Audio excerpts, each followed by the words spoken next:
ਵਾਹਿਗੁਰੂ ਜੀ ਕਾ ਖਾਲਸਾ ਵਾਹਿਗੁਰੂ ਜੀ ਕੀ ਫਤਿਹ।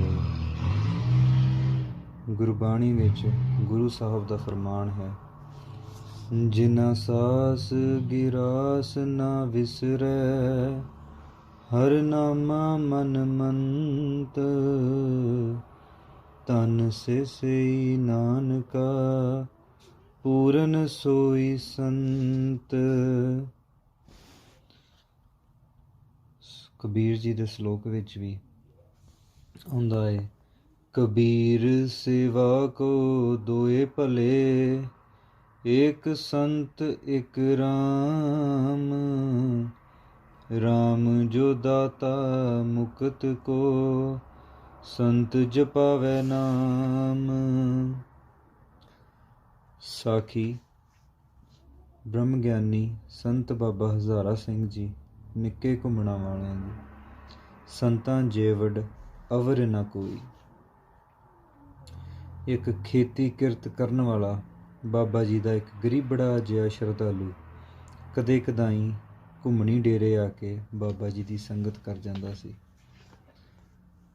25/3/1984 ਨੂੰ ਉਹ ਆਪਣੇ ਖੇਤਾਂ ਵਿੱਚ ਹੱਲ ਵਾਹ ਰਿਹਾ ਸੀ। ਸਵੇਰ ਦੇ 9:30 ਦਾ ਸਮਾਂ ਹੋ ਚੁੱਕਿਆ ਸੀ ਤੇ ਸਵੇਰੇ ਤੜਕੇ ਤੋਂ ਹੀ ਉੱਠ ਕੇ ਹੱਲ ਵਾਹੁੰਦਾ ਹੋਇਆ ਉਹ ਆਰਾਮ ਕਰਨ ਲਈ ਬੈਠਿਆ ਤੇ ਦੇਖਿਆ ਕਿ ਉਸ ਦੀ ਪਤਨੀ ਰੋਟੀ ਲਈ ਆਉਂਦੀ ਹੈ।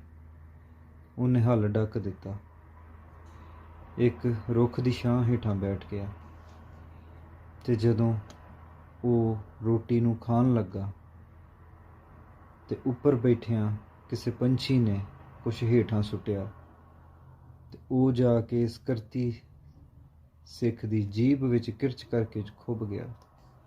ਇਹ ਕੱਪੜੇ ਸਿਉਣ ਵਾਲੀ ਸੂਈ ਦਾ ਇੱਕ ਛੋਟਾ ਜਿਹਾ ਟੁਕੜਾ ਸੀ, ਕਾਫੀ ਤਿੱਖਾ ਸੀ। ਰੋਟੀ ਦੀ ਬੁਰਕੀ ਮੂੰਹ ਵਿੱਚ ਪਾਉਣ ਲਈ ਇਸ ਕਿਰਤੀ ਨੇ ਜਦੋਂ ਆਪਣਾ ਮੂੰਹ ਖੋਲ੍ਹਿਆ ਤਾਂ ਉਸ ਦੀ ਜੀਭ ਵਿੱਚ ਇਹ ਸੂਈ ਦਾ ਟੁਕੜਾ ਖੁੱਭ ਗਿਆ। ਦੰਦਾਂ ਥੱਲੇ ਆ ਕੇ ਕਿਰਚ ਦੀ ਆਵਾਜ਼ ਆਈ। ਇਸ ਕਿਰਤੀ ਸਿੱਖ ਦੀਆਂ ਦਰਦ ਨਾਲ ਚੀਕਾਂ ਨਿਕਲ ਗਈਆਂ, ਜੀਭ ਵਿੱਚੋਂ ਲਹੂ ਵੀ ਵਗਣ ਲੱਗ ਪਿਆ। ਪਤਨੀ ਨੇ ਰੌਲਾ ਪਾ ਕੇ ਲਾਗੋਂ 2-3 ਆਦਮੀ ਹੋਰ ਇਕੱਠੇ ਕਰ ਲਏ। ਡਾਕਟਰ ਕੋਲ ਵਿਖਾਇਆ। ਦਰਦ ਤੇ ਖੂਨ ਬੰਦ ਤੇ ਹੋ ਗਿਆ, ਪਰ ਸੂਈ ਦਾ ਟੁਕੜਾ ਜੀਭ ਵਿੱਚੋਂ ਨਾ ਨਿਕਲਿਆ। ਬਟਾਲੇ ਸ਼ਹਿਰ ਵਿੱਚ ਸਥਿਤ ਡਾਕਟਰ ਜਸਵੰਤ ਸਿੰਘ ਦੇ ਹਸਪਤਾਲ ਵਿਖੇ ਕਿਰਤੀ ਸਿੱਖ ਇਲਾਜ ਲਈ ਗਿਆ। ਡਾਕਟਰ ਨੇ ਚੈੱਕਅਪ ਕੀਤਾ ਤੇ ਕਿਹਾ ਆਪਰੇਸ਼ਨ ਹੋਵੇਗਾ। ਕਿੰਨੇ ਕੁ ਦਿਨ ਲੱਗਣਗੇ ਜੀ? ਮਰੀਜ਼ ਨੇ ਪੁੱਛਿਆ। 3 ਦਿਨ ਇੱਥੇ ਰਹਿਣਾ ਪਊ, ਡਾਕਟਰ ਨੇ ਜਵਾਬ ਦਿੱਤਾ। ਉਹਨਾਂ ਨੇ ਖਰਚਾ ਪੁੱਛਿਆ ਤੇ ਡਾਕਟਰ ਸਾਹਿਬ ਨੇ ਦੱਸਿਆ ਕਿ 5,000 ਰੁਪਏ ਲੱਗ ਜਾਣੇ ਨੇ। ਜੀਭ ਵਿੱਚ ਸੈਪਟਿਕ ਹੋ ਗਈ ਹੈ, ਰੇਸ਼ਾ ਪੈ ਗਿਆ ਹੈ, ਸੋਜ ਵੀ ਵੱਧ ਗਈ ਹੈ ਤੇ ਜੇਕਰ ਇਸ ਦਾ ਤੁਰੰਤ ਇਲਾਜ ਨਾ ਹੋਇਆ ਤਾਂ ਤੇਰੀ ਜਾਨ ਨੂੰ ਵੀ ਖਤਰਾ ਹੋ ਸਕਦਾ ਹੈ। ਇੰਨੇ ਪੈਸਿਆਂ ਦਾ ਨਾਮ ਸੁਣ ਕੇ ਮਰੀਜ਼ ਤੇ ਉਸਦੀ ਘਰਵਾਲੀ ਨੇ ਪਛਾਣ ਨੂੰ ਤੱਕਿਆ ਤੇ ਸੋਚਿਆ ਕਿ ਅਸੀਂ ਤੇ ਕਿਰਾਏ ਲਈ ਵੀ ਪੈਸੇ ਕਿਸੇ ਕੋਲ ਉਧਾਰੇ ਲੈ ਕੇ ਆਏ ਹਾਂ ਤੇ ਇਹਨਾਂ ਨੇ ਤੇ 5,000 ਦਾ ਖਰਚਾ ਦੱਸ ਦਿੱਤਾ।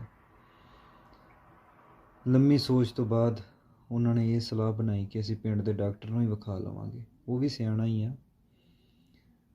ਤੇ ਔਰਤ ਦੇ ਮੂੰਹ ਵਿੱਚੋਂ ਹੌਕਾ ਲੈਂਦਿਆਂ ਇਹ ਬੋਲ ਨਿਕਲੇ ਕਿ ਸਾਡਾ ਮਾੜਿਆਂ ਗਰੀਬਾਂ ਦਾ ਤੇ ਬਾਬਾ ਘੁੰਮਣਾ ਵਾਲਾ ਹੀ ਆ।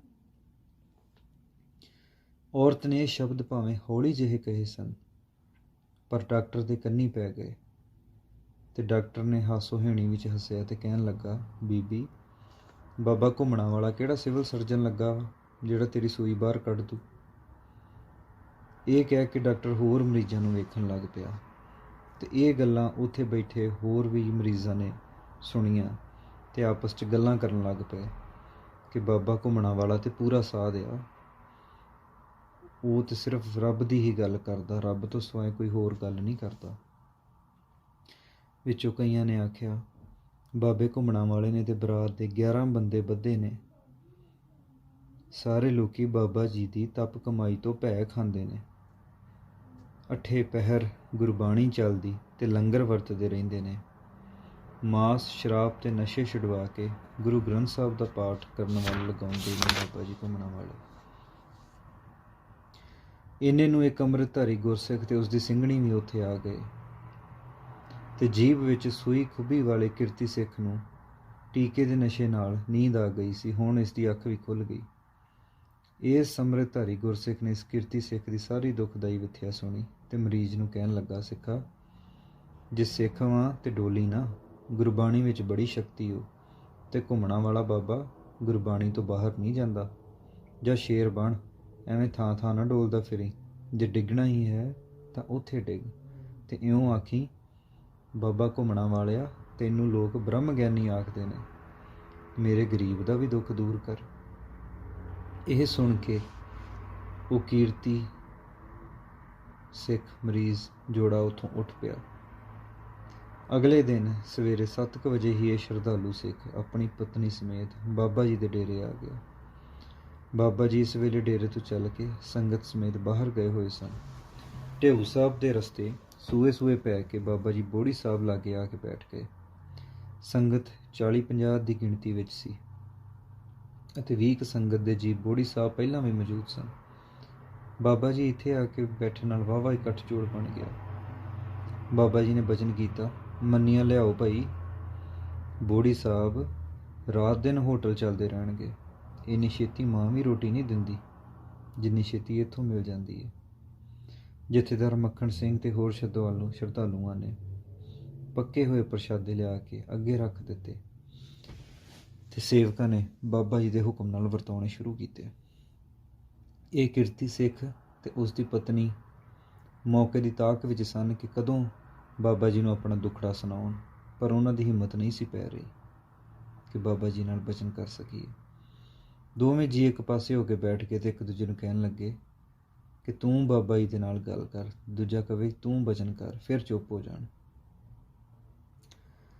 ਇਹਨਾਂ ਦੀ ਹੌਲੀ ਹੌਲੀ ਹੋ ਰਹੀ ਗੱਲ ਨੂੰ ਸੁਣ ਕੇ ਲਾਗੋਂ ਇੱਕ ਹੋਰ ਸ਼ਰਧਾਲੂ ਨੇ ਕਿਹਾ, ਬਾਬਾ ਜੀ ਅੰਤਰਜਾਮੀ ਨੇ, ਸਭ ਜਾਣਦੇ ਨੇ। ਲੰਗਰ ਵਰਤ ਰਿਹਾ ਸੀ, ਫਿਰ ਲੱਸੀ ਦੇ ਗੱਫੇ ਵਰਤੇ। ਲੱਸੀ ਪਿਲਾਉਣ ਵਾਲੇ ਸਿੱਖ ਨੂੰ ਬਾਬਾ ਜੀ ਨੇ ਇਸ਼ਾਰੇ ਨਾਲ ਕਿਹਾ, ਉਹ ਕਾਲੇ ਪਰਨੇ ਵਾਲੇ ਨੂੰ ਲੱਸੀ ਦਾ ਬਾਟਾ ਦਿਓ ਭਾਈ। ਹਾਂ ਬਾਬਾ ਜੀ, ਛਕ ਲਿਆ ਜੇ, ਉਹਨਾਂ ਨੇ ਉੱਤਰ ਦਿੱਤਾ।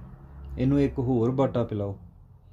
ਬਾਬਾ ਜੀ ਦਾ ਬਚਨ ਮੰਨ ਕੇ ਇਸ ਕਾਲੇ ਪਰਨੇ ਵਾਲੇ ਸ਼ਰਧਾਲੂ ਕਿਰਤੀ ਸਿੱਖ ਨੇ ਲੱਸੀ ਦਾ ਦੂਸਰਾ ਬਾਟਾ ਸਤਿਨਾਮ ਵਾਹਿਗੁਰੂ ਕਹਿ ਕੇ ਛਕ ਲਿਆ। ਹੁਣ ਉਸ ਦੇ ਅੰਦਰ ਖੁਸ਼ੀ ਸੀ, ਆਤਮਿਕ ਸ਼ਾਂਤੀ ਸੀ, ਚਿਹਰਾ ਖਿੜ ਗਿਆ ਸੀ। ਇਸ ਸ਼ਰਧਾਲੂ ਨੂੰ ਹੈਰਾਨਗੀ ਇਸ ਗੱਲ ਦੀ ਹੋਈ ਕਿ ਸਾਰੀ ਸੰਗਤ ਵਿੱਚੋਂ ਬਾਬਾ ਜੀ ਦੀ ਪਵਿੱਤਰ ਨਿਗਾਹ ਉਸ ਉੱਤੇ ਵੀ ਪਈ ਹੈ। ਬਾਬਾ ਜੀ ਹੁਣ ਇੱਥੋਂ ਉੱਠ ਪਏ। ਜਪਜੀ ਦਾ ਪਾਠ ਫਿਰ ਆਰੰਭ ਹੋ ਗਿਆ। ਬਾਬਾ ਜੀ ਡੇਰੇ ਵਿਖੇ ਆ ਗਏ। ਸ਼ਰਧਾਲੂ ਸਿੱਖ ਤੇ ਉਸ ਦੀ ਪਤਨੀ ਸਲਾਹਾਂ ਕਰਨ, ਬਾਬਾ ਜੀ ਬਿਨਾਂ ਬੋਲਿਆਂ ਹੀ ਜਾਣਦੇ ਨੇ, ਉੱਚੀ ਮੂੰਹ ਜੋੜ ਕੇ ਗੱਲ ਕੀਤਿਆਂ ਕੋਈ ਜ਼ਿਆਦਾ ਨਹੀਂ ਸੁਣਦਾ। ਅੱਛਾ, ਹੇ ਬਾਬਾ ਜੀ, ਜਿਸ ਤਰ੍ਹਾਂ ਆਪਣੇ ਗਰੀਬੜੇ ਨੂੰ ਆਵਾਜ਼ ਮਾਰ ਕੇ ਬਾਟਾ ਛਕਾਇਆ ਜੇ, ਉੱਦਾਂ ਇਸ ਦਾ ਰੋਗ ਵੀ ਆਪੇ ਹਟਾ ਦਿਓ। ਮਹਾਰਾਜ ਜੀ ਮਿਹਰ ਕਰੋ। ਦੋਵਾਂ ਦੇ ਅੰਦਰੋਂ ਇਹੋ ਪੁਕਾਰ ਸੀ। ਪਤਨੀ ਆਪਣੇ ਪਤੀ ਬਿਸ਼ਨ ਸਿੰਘ ਨੂੰ, ਜੀ ਤੁਹਾਨੂੰ ਤੇ ਕੱਲ੍ਹ ਹਸਪਤਾਲ ਵਿੱਚ ਨੀਂਦ ਆ ਗਈ ਸੀ, ਉੱਥੇ ਬੈਠੇ ਸਾਰੇ ਮਰੀਜ਼ਾਂ ਨੇ ਬਾਬਾ ਜੀ ਦੀ ਬੜੀ ਵਡਿਆਈ ਕੀਤੀ ਤੇ ਕਈਆਂ ਨੇ ਤੇ ਬਾਬਾ ਜੀ ਨੂੰ ਰੋਗੀਆਂ ਦਾ ਵੈਦ ਵੀ ਕਿਹਾ ਸੀ। ਪਤੀ ਅੱਗੋਂ ਆਖਦਾ, ਆਹੋ, ਅਸੀਂ ਐਵੇਂ ਨਹੀਂ ਇੱਥੇ ਆਉਂਦੇ, ਕੁਝ ਵੇਖ ਕੇ ਹੀ ਆਉਂਦੇ ਹਾਂ। ਕੋਈ ਦੁੱਖ ਹੋਊ ਸਾਡੇ ਕਰਮਾਂ 'ਚ। ਦਿਨ ਦੇ 10 ਵਜੇ ਦਾ ਸਮਾਂ ਹੋ ਗਿਆ। ਬਾਬਾ ਜੀ ਨੇ ਸਾਰੀ ਸੰਗਤ ਨੂੰ ਬਚਨ ਕੀਤਾ, ਜਾਓ ਪਹਿਰੇ ਲੱਗ ਜਾਓ, ਜਿੱਥੇ ਜਿੱਥੇ ਕਿਸੇ ਦੀ ਵਿੜਕ ਹੈ ਪਹੁੰਚੋ ਪਈ।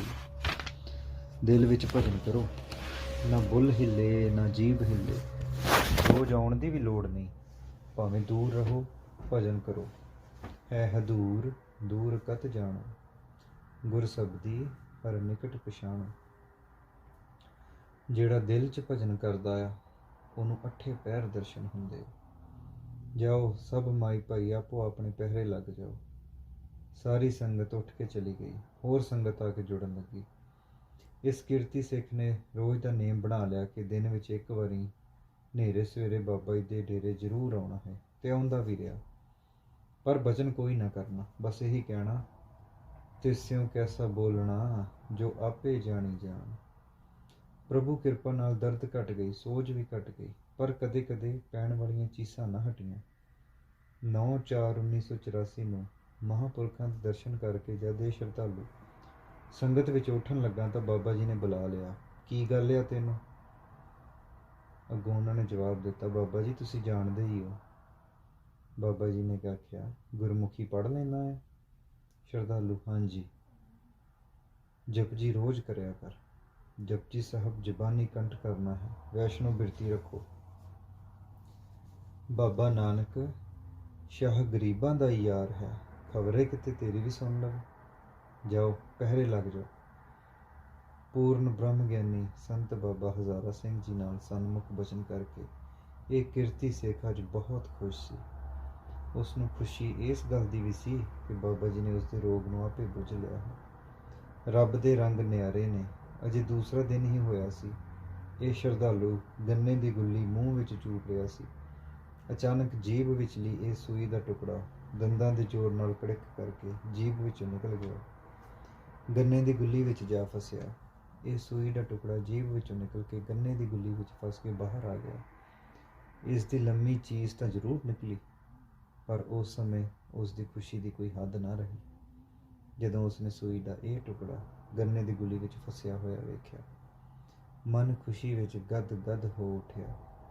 ਬਿਸ਼ਨ ਸਿੰਘ ਘਰ ਆਇਆ। ਆਂਢੀਆਂ ਗੁਆਂਢੀਆਂ ਨਾਲ ਘਰ ਭਰ ਗਿਆ। ਹੌਲੀ ਹੌਲੀ ਬਹੁਤ ਸਾਰੇ ਲੋਕ ਇਕੱਠੇ ਹੋ ਗਏ। ਲੋਕ ਕਹਿਣ, ਭਈ ਵਿਸ਼ਵਾਸ ਵੀ ਬੜੀ ਸ਼ੈ ਹੈ। ਬਾਬਾ ਘੁੰਮਣਾ ਵਾਲਾ ਧਨ ਹੈ। ਚਾਰ ਚੁਫੇਰੇ ਬਾਬਾ ਜੀ ਦੀ ਜੈ ਜੈਕਾਰ ਹੋਈ। ਸੂਈ ਦਾ ਉਹ ਟੁਕੜਾ ਲੈ ਕੇ ਇਹ ਕਿਰਤੀ ਸਿੱਖ ਫਿਰ ਬਟਾਲੇ ਉਸੇ ਡਾਕਟਰ ਕੋਲ ਗਿਆ। ਮਰੀਜ਼ਾਂ ਨਾਲ ਕਮਰਾ ਤੇ ਬਰਾਂਡਾ ਭਰਿਆ ਹੋਇਆ ਸੀ। ਬਿਸ਼ਨ ਸਿੰਘ ਨੇ ਜਾਂਦੇ ਹੀ ਡਾਕਟਰ ਜੀ ਨੂੰ ਸਤਿ ਸ੍ਰੀ ਅਕਾਲ ਬੁਲਾਈ। ਅੱਗੋਂ ਡਾਕਟਰ ਸਾਹਿਬ ਨੇ ਆਖਿਆ, ਹਾਂ ਭਾਈ ਆ ਗਏ ਆ, ਕੀ ਸਲਾਹ ਬਣੀ ਫਿਰ ਤੁਹਾਡੀ ਆਪਰੇਸ਼ਨ ਦੀ? ਅੱਗੋਂ ਬਿਸ਼ਨ ਸਿੰਘ ਨੇ ਜਵਾਬ ਦਿੱਤਾ, ਡਾਕਟਰ ਜੀ ਤੁਸੀਂ ਕਹਿੰਦੇ ਸੀਗੇ ਘੁੰਮਣਾ ਵਾਲਾ ਬਾਬਾ ਕਿਹੜਾ ਸਿਵਲ ਸਰਜਨ ਲੱਗਾ ਹੋਇਆ ਵਾ ਜੋ ਸੂਈ ਬਾਹਰ ਕੱਢ ਦੂ। ਆਹ ਵੇਖੋ, ਏਡੀ ਲੰਮੀ ਸੂਈ ਦਾ ਟੁਕੜਾ ਨਿਕਲਿਆ ਜੀ। ਜੀਭ ਦਿਖਾ ਕੇ ਉਹਨਾਂ ਨੇ ਆਖਿਆ। ਇੱਕ ਸਾਹੇ ਹੀ ਉਸਨੇ ਸਾਰੀ ਵਿਖਿਆ ਕਹਿ ਦਿੱਤੀ। ਮਰੀਜ਼ਾਂ ਨਾਲ ਖਚਾ ਖਚ ਭਰੇ ਇਸ ਕਮਰੇ ਵਿੱਚ ਸਾਰਿਆਂ ਵਿੱਚ ਸੰਤ ਬਾਬਾ ਹਜ਼ਾਰਾ ਸਿੰਘ ਦੀ ਜੈ ਜੈਕਾਰ ਹੋਈ ਤੇ ਬਾਅਦ ਵਿੱਚ ਡਾਕਟਰ ਜਸਵੰਤ ਸਿੰਘ ਵੀ ਬਾਬਾ ਜੀ ਦਾ ਪੱਕਾ ਸ਼ਰਧਾਲੂ ਬਣ ਗਿਆ ਤੇ ਘੁੰਮਣੀ ਬਾਬਾ ਜੀ ਦੀ ਸੰਗਤ ਕਰਨ ਲੱਗ ਪਿਆ। ਵਾਹਿਗੁਰੂ ਜੀ ਕਾ ਖਾਲਸਾ, ਵਾਹਿਗੁਰੂ ਜੀ ਕੀ ਫਤਿਹ।